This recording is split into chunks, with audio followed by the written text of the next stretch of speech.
আসসালামু আলাইকুম। আপনারা কেমন আছেন? ভালো আছেন? আমি ভালো আছি আলহামদুলিল্লাহ। ওই যে রাব্বু এই যে পোয়া মাছ, কাঁকড়া আর অনেকটি পটল আনছে। পটলগুলি দেখে খুব ভালো লাগছে। এখন আমি পটল ভেজে ভাত খাবো। আর আরও তরকারি আছে, আমি ওই তরকারি দিয়ে খাবো না, আমি পটল ভেজে ভাত খাবো। পটল ভাজা খুব ভালো লাগে, যেন রাব্বু আনে সবসময় পটল। আর সাথে আরও অন্য বাজার টাজার আনছে, ওই যে মেয়ের জন্য স্যুপ নুডলস কলা, এই যে স্যুপের প্যাকেট আর নুডলসের প্যাকেট আর কলা।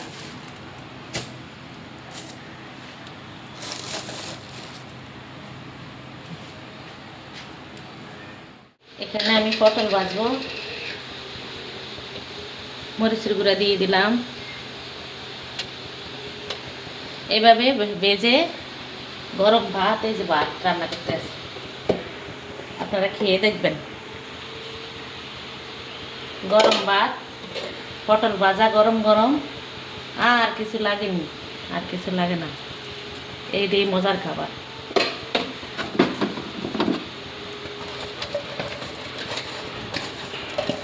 এই যে আমি বাতল ফালাই না, আপনারা অটোমেটিক কাজ আর বেশি হবে না আমার মতো।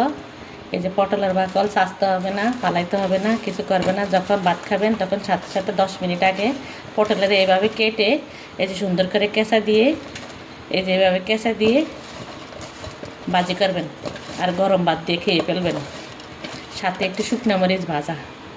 যারা এইভাবে খান পছন্দ করেন তাদের কাছে হচ্ছে অমৃত। বিসমিল্লাহ।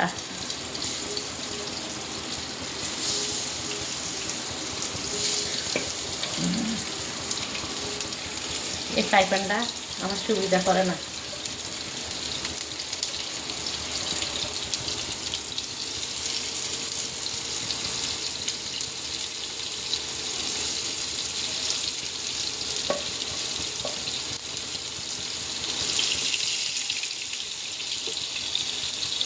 আলুটা একটু কমিয়ে দিই।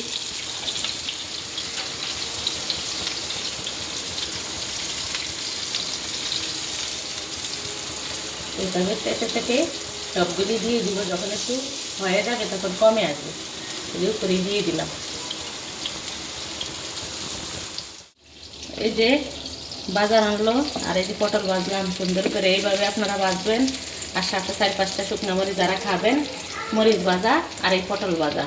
রান্না কমপ্লিট হয়ে গেছে, আর আমার ভাত হবে, আমি খাবো। ভাতও অর্ধেক হয়ে গেছে, আর অল্প একটু 5 মিনিট রাখবো, ভাত হয়ে যাবে। তো গরম গরম এরকম খাবেন, সব কিছু এরকম ভাজা দিয়ে গরম গরম গরম ভাত, গরম ভাজা, পটল ভাজা কন, বেগুন ভাজা কন, সব কিছুই মজা লাগে। লাইক দিয়ে ভিডিওটি দেখবেন, আপনাদের লাইক আমার অনেক উপকারে আসবে। আর সবাই লাইক কমেন্ট শেয়ার সাবস্ক্রাইব করে পাশে থাকবেন। যদি ভিডিওর কোনো দিক দিয়ে ভালো থাকে, ভালো লাগে আপনাদের কাছে, তাহলে একটা সাবস্ক্রাইব দিয়ে করে আমার পাশে থাকবেন। আর সবাই ভিডিও দেখবেন। ভালো থাকবেন, সুস্থ থাকবেন। আল্লাহ হাফেজ।